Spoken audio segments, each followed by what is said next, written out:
Thank you for joining us today on Earthfile. Welcome to the program. I'm Ayola Kasim.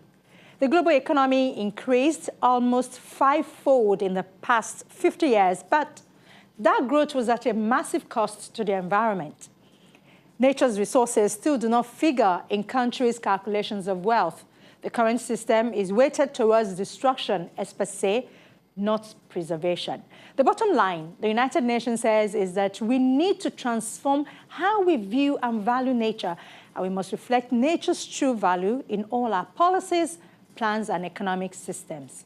Well, with this work, we'll find out today on Earthfile. Do stay with us. Bees are increasingly under threat from human activities, and yet pollination is a fundamental process for the survival of the world's ecosystems. Nearly 90% of the world's wild flowering plant species depend wholly or partially on animal pollination, along with more than 75% of the world's food crops and 35% of global agricultural land. Pollinators both contribute directly to food security and play a crucial role in conserving biodiversity. The goal is to strengthen measures aimed at protecting bees and other pollinators, which would significantly contribute to solving problems related to the global food supply and eliminate hunger in developing countries. Pollination by bees provides us with food products which we consume. Economists concerned with the state of the environment suggest that it needs to be protected in the long term in order for our economies to survive, but more importantly, to secure the well-being of future generations. Services that bees and indeed nature provide is what economists say must be accounted for, and they advocate for natural capital accounting. Natural capital accounting is a process of measuring the economic value of nature's essential ecosystem services on which all human life depends. Examples include the food we eat, the water we drink, plant materials for fuel, medicines, and building materials. It also includes less visible ecosystem services, which has been referred to as intangibles, such as natural flood defenses, air filtration from forests, carbon storage from peat bogs, pollination of crops by bees, and habitats for wildlife. What we're talking about here is assigning a value to the services that nature provides to us, the ecosystem services.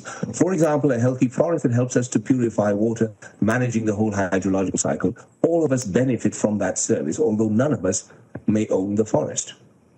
And that is, I think, one of the key points, is that throughout the last 80 years, we have become accustomed to a system where we only measure something if there is a market price, and there can only be a market price if somebody owns something and can sell it to somebody else who wants to purchase it. But we are not talking here about assigning a market price to nature so that it can be bought and sold. That is far from what we are considering here. What we want to do is assign a value to it, a value that reflects the benefits that we draw from nature, so that when we conduct ourselves, we do economic activities, we take into account whether those activities have a positive or a negative effect on those benefits that we draw from nature. Nature and the ecological services it provides are free. We don't pay for fresh air, water, soil, or even the oil, gas, and other minerals below ground. What we pay for is the extraction, processing, production, and distribution of food, fuel, and materials that ecological services provide.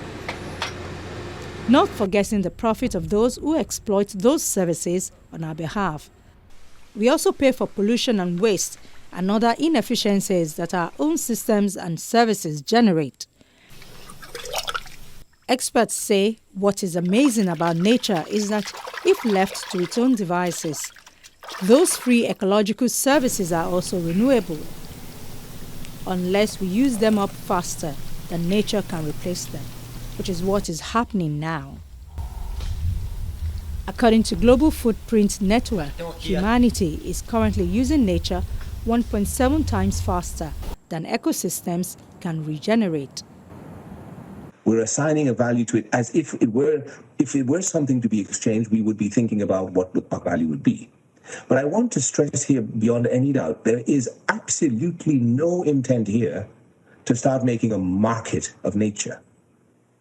What we want is for us to be able, on the same basis of comparison, to see that when we do certain things for legitimate economic reasons, we may be having an effect on nature that is not as strongly positive as the economic effect of that activity.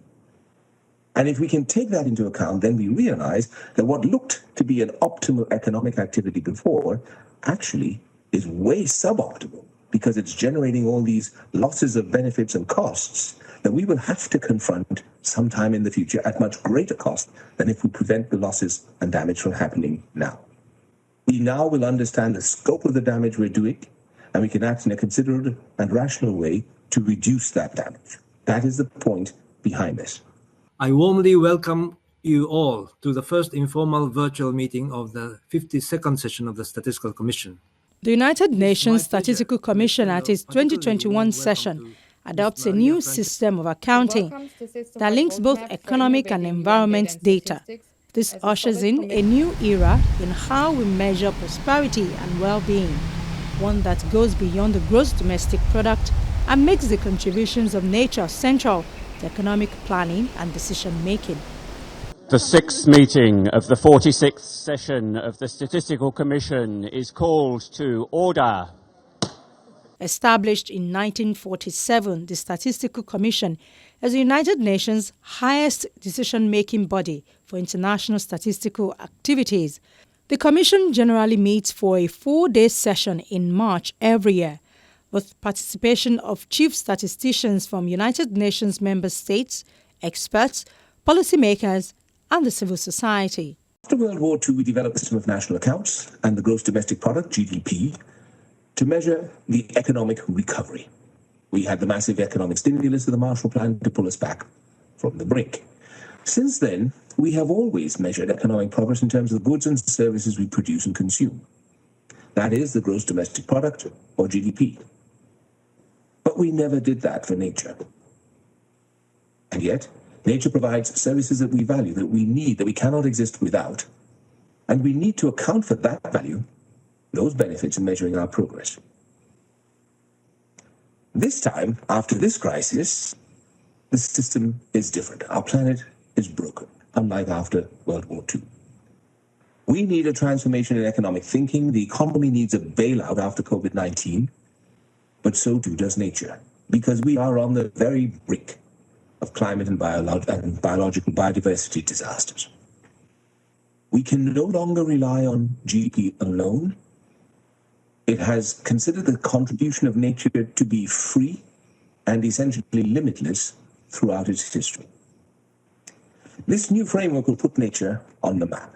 And as a result, just like we would never willingly and consciously do something to damage our GDP, so, hopefully soon, we will begin to think the same way about nature.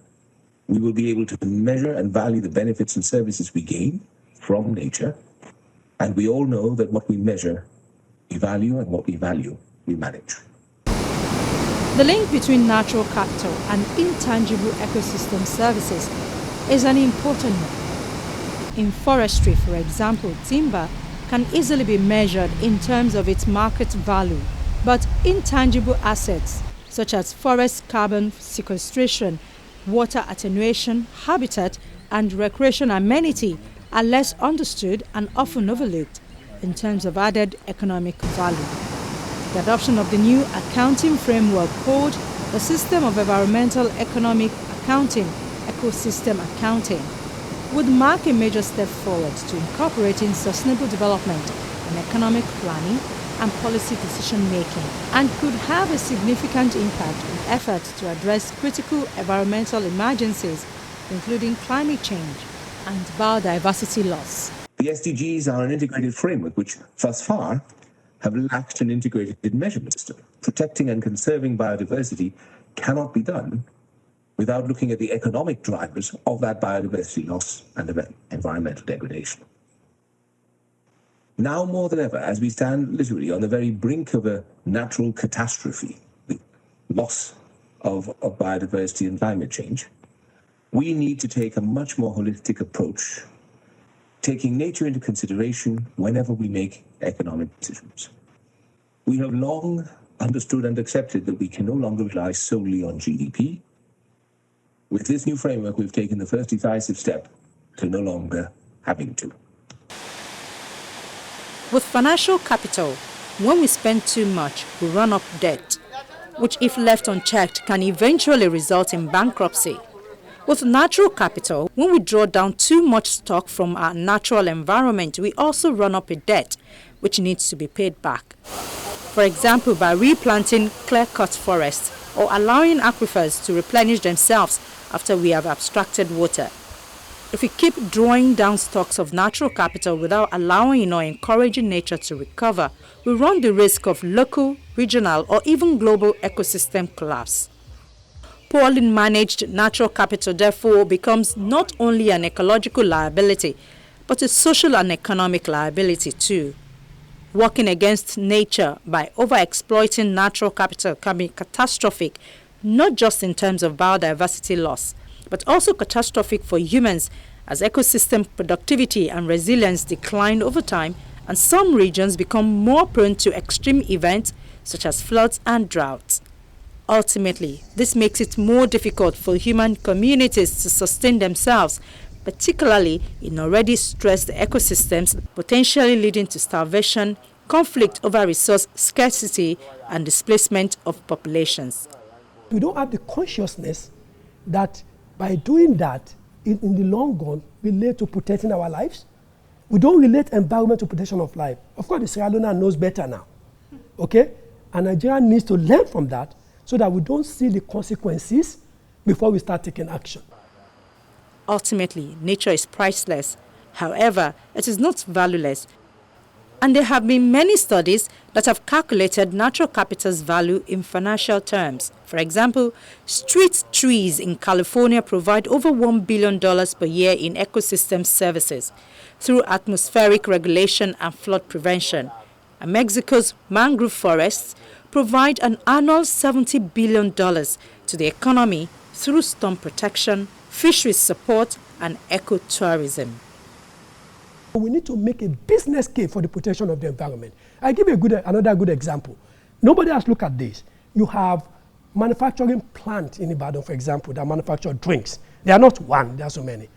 How did they get the fresh water that comes to them? That must have been coming from a particular community, a forest, or somewhere. Okay?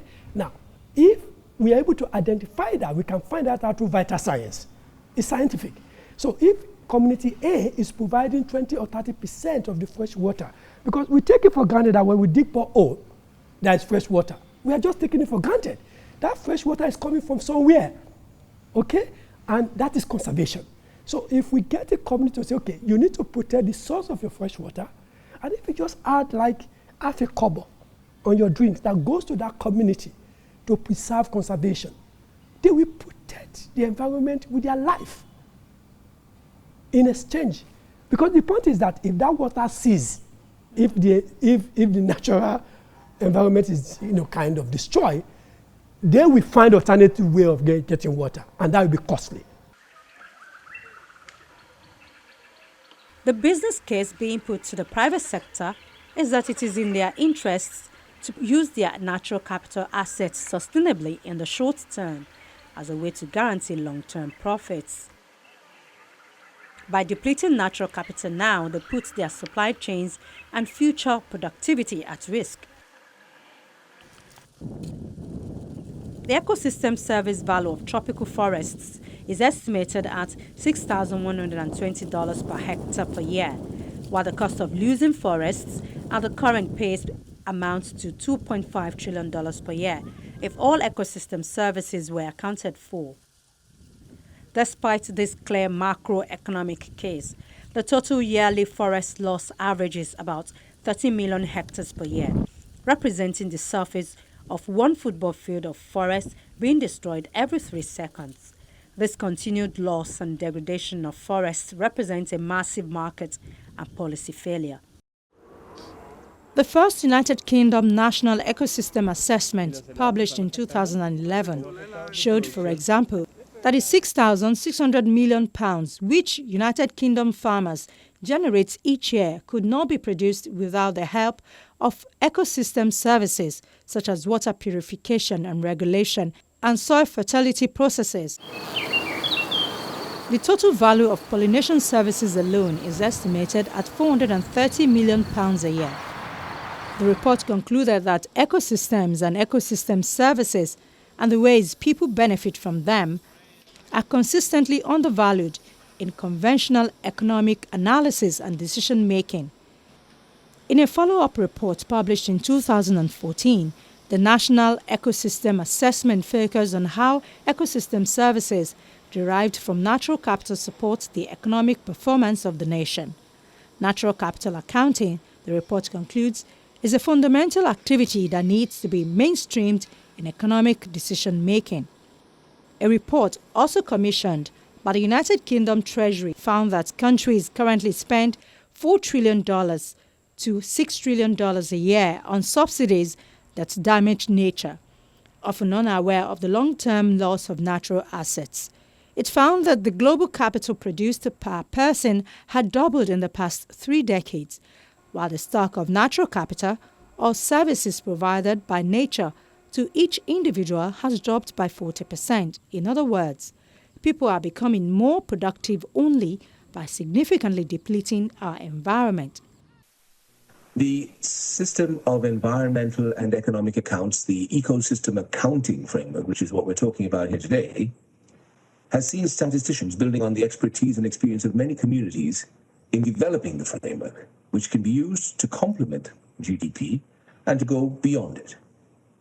The SEEA ecosystem accounting is coherent with the system of national accounts. It accounts for and it assesses the value of the services that are provided by ecosystems, services which are essential for our well-being as humans. Nature and the contribution of these ecosystems to our prosperity and well-being will finally be reflected in our balance sheets. As an example, if we cut down thousands of hectares of forest for wood, our GDP will go up through the sale of the timber, the services that the timber provide. But we know that that's not the whole story. We will be losing all of the ecosystem services that forest would be providing. Using the SEEA and ecosystems accounting, we can add to this understanding that there is also the degradation of the ecosystems and a diminished value to these vital assets. This ecosystem accounting framework is a game changer for the Sustainable Development Goals. If managed well, natural capital is a long-term asset. It does not depreciate and can represent a cost-effective way of achieving multiple development goals, such as food and water security, climate change mitigation, and adaptation. If you cannot put a number on the natural resources on which your economy depends, surely how can you monitor it? If you cannot monitor it, how can you add value? If you cannot add value, how can you ensure, how can you link it to sustainability? Meaning you are going to keep this stock for the benefit of the present generation to the future generations. If you don't have the number, that question cannot be answered. There is no way you can add value on something whose value you don't even know right from the beginning. Absolutely. There is no choice. We have to do something. The recurring question is, why should this be critically important to all of us? The reality is that understanding overall stocks of natural capital and monitoring stock changes is vital at a national level. This understanding informs policy interventions and highlights whether countries are really creating new wealth and well-being or simply converting one form of capital, which is natural, into another. We might have a tsunami that comes in and destroys our city, but we can put a price on that because we have a price for what it costs to build the city in the first place. But that tsunami would also destroy some of the natural habitat around us, the cleanness of the rivers. It might strip away some of the vegetation on the mountainside. And because we understand for the first time the types of services that we are getting from having a healthy environment around us, for the first time we'll be able to appreciate and to assess how much we would lose if for some reason, tsunami or otherwise, we lose those services that are being provided right now that we don't even take into explicit account. You know? Now, That is not to say that there's a price tag that we're assessing to it, but we will be able to understand what types of services are being lost, and we will be able to put a value to that so that when we look at what our overall product is in our society, we can see that as a result of this natural catastrophe, we are less well off today than we were before the catastrophe, and the basis for our future prosperity has also been damaged. We will be able to assess that. And that is most important when we're thinking not about the natural disasters that we may not be able to anticipate or prevent, but when we think about all of our human activity that we know is causing a problem. Africa alone could save as much as $103 billion every year by harnessing its natural capital in a sustainable way. Money that could then be pumped back into alleviating poverty, providing access to clean energy, and improving education and health. A significant share of these precious resources is lost through illegal activities. In addition, sub-Saharan Africa currently spends $35 billion every year on food imports, a vast amount when you consider that only 3.5 million hectares out of a possible 240 million hectares of land suitable for wetland rice cultivation have been exploited. For instance, Africa loses an estimated $195 billion annually of its natural capital through illicit financial flows, illegal logging, illegal trade in wildlife, unregulated fishing, illegal mining, environmental degradation and loss. These activities continue to happen in the continent despite the efforts taken to address them. What will happen when it is adopted is that we will have an agreed framework around which countries will make their changes in the data that they compile and collect and the information that they integrate into the system of national accounts. It will allow us, as I say, to bring in for the first time a valuation of nature and make that a part of the calculation of the change in value that we measure through GDP. Because GDP is a flow concept. It's about the goods and services that we produce and consume in a given period of time.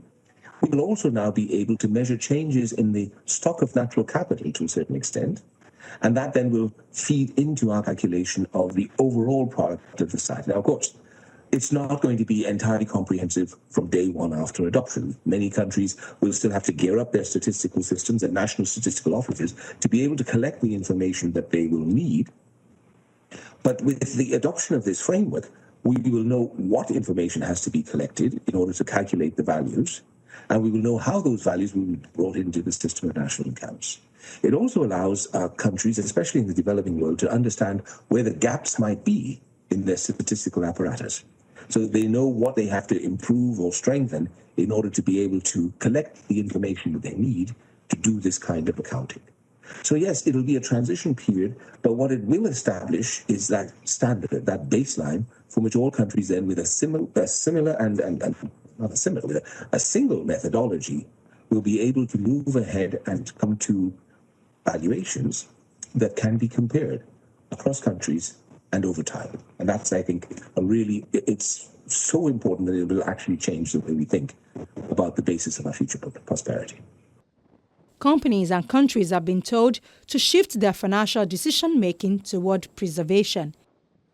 The report recommends, for example, that countries be paid to save forests and oceans, while companies that overfish in non-territorial oceans should be charged for their exploitation.